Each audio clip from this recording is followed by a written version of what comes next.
Nyarlathotep, the crawling chaos. I am the last. I will tell the audient void. I do not recall distinctly when it began, but it was months ago. The general tension was horrible. To a season of political and social upheaval was added a strange and brooding apprehension of hideous physical danger. A danger widespread and all-embracing, such a danger as may be imagined only in the most terrible phantasms of the night. I recall that the people went about with pale and worried faces, and whispered warnings and prophecies which no one dared consciously repeat or acknowledge to himself that he had heard. A sense of monstrous guilt was upon the land, and out of the abysses between the stars swept chill currents that made men shiver in dark and lonely places. There was a demoniac alteration in the sequence of the seasons. The autumn heat lingered fearsomely, and everyone felt that the world, and perhaps the universe, had passed from the control of known gods or forces to that of gods or forces which were unknown. And it was then that Nyarlathotep came out of Egypt. Who he was, none could tell, but he was of the old native blood, and looked like a pharaoh. The fellahin knelt when they saw him, yet could not say why. He said he had risen up out of the blackness of 27 centuries, and that he had heard messages from places not on this planet. Into the lands of civilization came Nyarlathotep, swarthy, slender, and sinister, always buying strange instruments of glass and metal, and combining them into instruments yet stranger. He spoke much of the sciences, of electricity and psychology, and gave exhibitions of power which sent his spectators away speechless, yet which swelled his fame to exceeding magnitude. Men advised one another to see Nyarlathotep, and shuddered. And where Nyarlathotep went, rest vanished, for the small hours were rent with the screams of nightmare. Never before had the screams of nightmare been such a public problem. Now the wise men almost wished they could forbid sleep in the small hours, that the shrieks of cities might less horribly disturb the pale, pitying moon as it glimmered on green waters gliding under bridges and old steeples crumbling against a sickly sky. I remember when Nyarlathotep came to my city, the great, the old, the terrible city of unnumbered crimes. My friends had told me of him, and of the impelling fascination and allurement of his revelations, and I burned with eagerness to explore his uttermost mystery. My friends said they were horrible and impressive beyond my most fevered imaginings, and that what was thrown on a screen in the darkened room prophesied things none but Nyarlathotep dared prophesy, and that in the sputter of his sparks there was taken from men that which had never been taken before, yet which showed only in the eyes. And I heard it hinted abroad that those who knew Nyarlathotep looked on sights which others saw not. It was in the hot autumn that I went through the night with the restless crowds to see Nyarlathotep, through the stifling night and up the endless stairs into the choking room. And shadowed on a screen I saw hooded forms amidst ruins, and yellow evil faces peering from behind fallen monuments. And I saw the world battling against blackness, against the waves of destruction from ultimate space, whirling, churning, struggling around the dimming, cooling sun. Then the sparks played amazingly around the heads of the spectators, and hair stood up on end, whilst shadows more grotesque than I can tell came out and squatted on the heads. And when I, who was colder and more scientific than the rest, mumbled a trembling protest about imposture and static electricity, Nyarlathotep drave us all out, down the dizzy stairs into the damp, hot, deserted midnight streets. I screamed aloud that I was not afraid, that I never could be afraid, and others screamed with me for solace. We swore to one another that the city was exactly the same, and still alive, and when the electric lights began to fade, we cursed the company over and over again, and laughed at the queer faces we made. I believe we felt something coming down from the greenish moon, for when we began to depend on its light we drifted into curious involuntary formations, and seemed to know our destinations, though we dared not think of them. Once we looked at the pavement and found the blocks loose and displaced by grass, with scarce a line of rusted metal to show where the tramways had run. And again we saw a tramcar, lone, windowless, dilapidated, and almost on its side. When we gazed around the horizon, we could not find the third tower by the river, and noticed that the silhouette of the second tower was ragged at the top. Then we split into narrow columns, each of which seemed drawn in a different direction. One disappeared in a narrow alley to the left, leaving only the echo of a shocking moan. Another filled down a weed-choked subway entrance, howling with a laughter that was mad. My own column was sucked toward the open country, and presently felt a chill which was not of the hot autumn, for as we stalked out on the dark moor, we beheld around us the hellish moon glitter of evil snows. Trackless, inexplicable snows, swept asunder in one direction only, where lay a gulf all the blacker for its glittering walls. The column seemed very thin indeed as it plodded dreamily into the gulf. I lingered behind, for the black rift in the green-litten snow was frightful, and I thought I had heard the reverberations of disquieting wail as my companions vanished. But my power to linger was slight. As if beckoned by those who had gone before, I half floated between the titanic snowdrifts, quivering and afraid, into the sightless vortex of the unimaginable. Screamingly sentient, dumbly delirious, only the gods that were can tell. A sickened, sensitive shadow writhing in hands that are not hands, and whirled blindly past ghastly midnights of rotting creation, corpses of dead worlds with sores that were cities, charnel winds that brush the pallid stars and make them flicker low. Beyond the worlds, vague ghosts of monstrous things, half-seen columns of unsanctified temples that rest on nameless rocks beneath space and reach up to dizzy vacua above the spheres of light and darkness. And through this revolting graveyard of the universe the muffled, maddening beating of the drums, and thin, monotonous whine of blasphemous flutes from inconceivable, unlighted chambers beyond time, the detestable pounding and piping whereunto dance slowly, awkwardly, and absurdly the gigantic, tenebrous, ultimate gods. The blind, voiceless, mindless gargoyles whose soul is Nyarlathotep. So, Nyarlathotep, one of the earlier works of H.P. Lovecraft, published in 1920. It's also one of Lovecraft's most unique works in that it's a prose poem. Now, how does it hold up? Well, as a prose poem, it's a prose poem? I generally very much dislike the concept of prose poetry, just because it allows you to be lazy. And here we're seeing that Lovecraft, not really the greatest poet in human history. He's not remembered for his poetry, of course. He's remembered for his short fiction. We can see that in Nyarlathotep, the only real so-called poetic elements that aren't even strictly poetic elements he uses are alliteration and pathetic fallacy. Now, pathetic fallacy, where he has the environment match the horror of the events, turns out to actually be far more literal. It's not so much a pathetic fallacy by the end as that Nyarlathotep is actually manipulating the earth to turn it into a horrid hellscape, but he definitely uses alliteration a lot, and that's not what makes it a prose poem. Honestly, it's more just like a short story.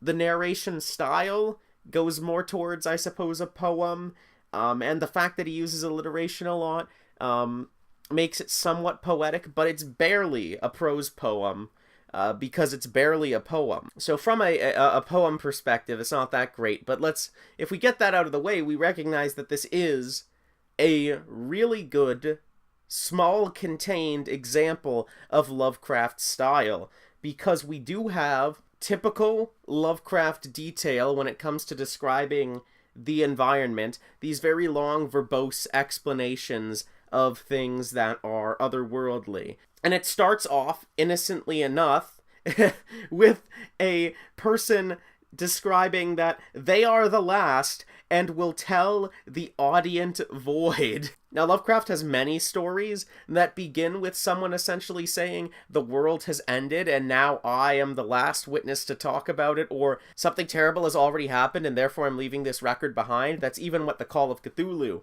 is essentially like, is an apocalyptic log, and that's what this is as well. We can tell already that there's some great horror to the concept. Once we go back and reread this, it actually gets better upon rereading, because when you see that the narrator had this event happen to them months ago, and even if he's speaking to the void in universe, this still shows that this person has lived for months after the fact in this horrible hellscape. Again, there's a lot of action in Lovecraft's words here. Whirling, churning, struggling, all these different action words that are occurring. We see science come up because, of course, he talks about electricity and psychology. A good fact to know about Lovecraft was his opinion of pop psychology of the time was actually very low.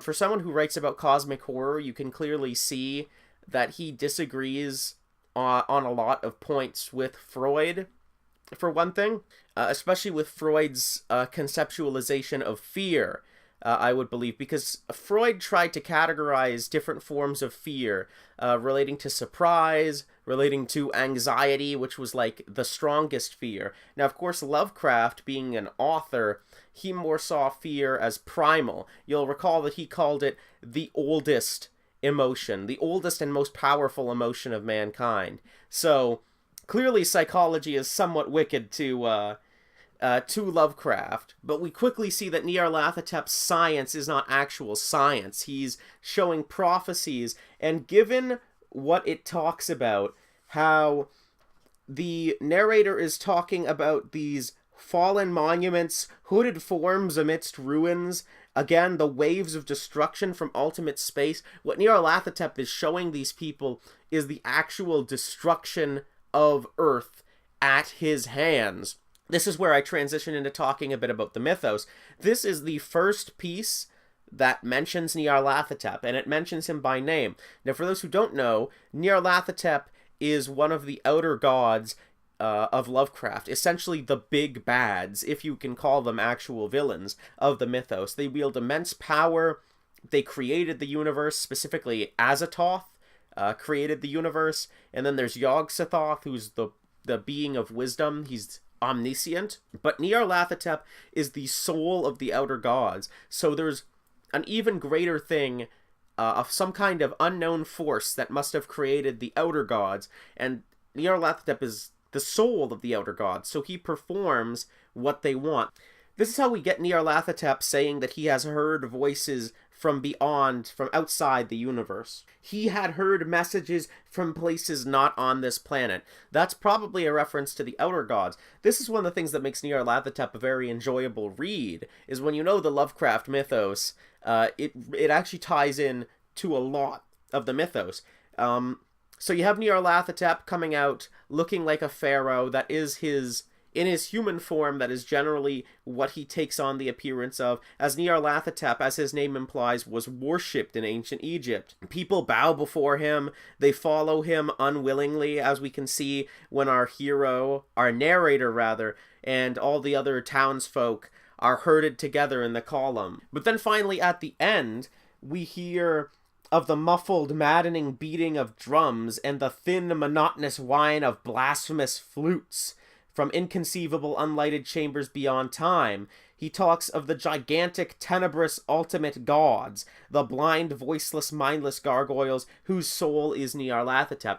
There he is referring often to what we call, in Call of Cthulhu, the game speech, other gods, the demoniac pipers that pipe around Azathoth at the center of madness, but in reality, he is referring to all of the outer gods, because Azathoth, the supreme outer god, who writhes in his own stupid madness at the center of the universe, can be surrounded by all the other outer gods, because all the other outer gods bow before him. So, it's great imagery that Lovecraft has made here. You see yourself walking through the universe, moving through this horrible screeching place, and Lovecraft describes it as gargoyles, and there's terrible music, terrible otherworldly sounds your mind probably has trouble even comprehending, and you're seeing these massive beings, these supreme gods, and they're piping in their own madness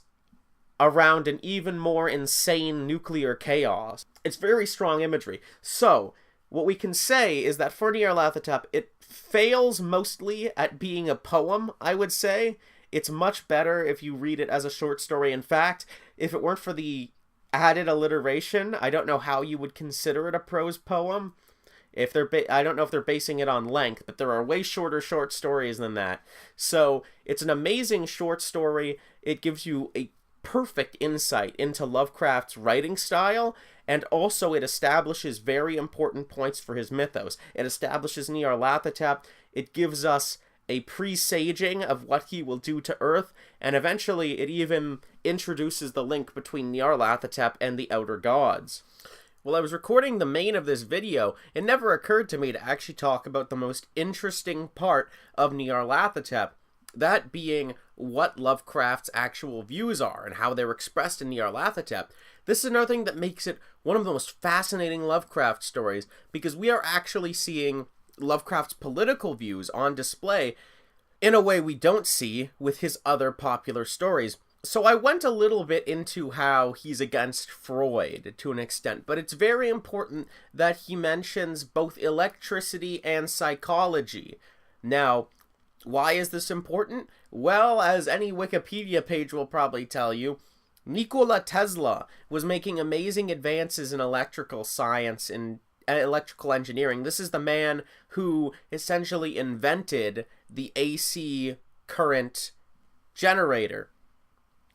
He invented the use of alternating current as opposed to the direct current proposed by Edison, which was far inferior. So this allowed you to send electricity over incredibly vast distances without the need for another plant, whereas direct current required very many to be built so as to supply anyone with a great deal of electricity. So this revolutionized electricity. It made it cheap and affordable for the vast majority of Americans. In short, it revolutionized the entire world. Additionally, with psychology, at this point, you're actually seeing the birth of psychology. For us, it may seem weird to refer to psychology as a scientific advancement you can talk about, but at the time, psychology was very new, with the teachings of Sigmund Freud and Carl Jung just being about contemporary with Lovecraft's writing.